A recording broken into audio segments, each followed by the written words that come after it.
So guys, প্রথমে video দেখি, তারপর টিকটক করা ফানি কমেন্টস গুলো পড়ি।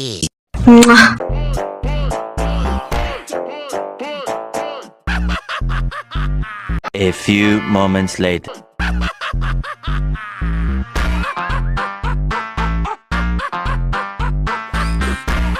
আপনি তো সেলসেলায় বেচতে যাইবেন। तो चलिए शुरू करते हैं। গাছের গোড়া চিকন কিন্তু ডাব বড় বড়। আমি একটাও দেখলাম না ভালো কোনো নাচ, পারে খালি পম্পম ঝাঁকানোর জন্য বেস্ট। পম্পম যদি না থাকতো তাহলে এরা ঝাঁকি মারতো কেমনে? আমি বলুম না আমার শোরুম।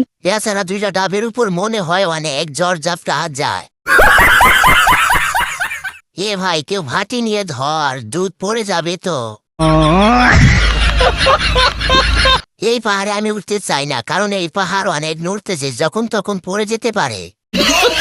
বাচ্চাদের খাবার এত ঝাঁকাতে নাই, নইলে পড়ে যাবে। কথা একদম কবি নেই।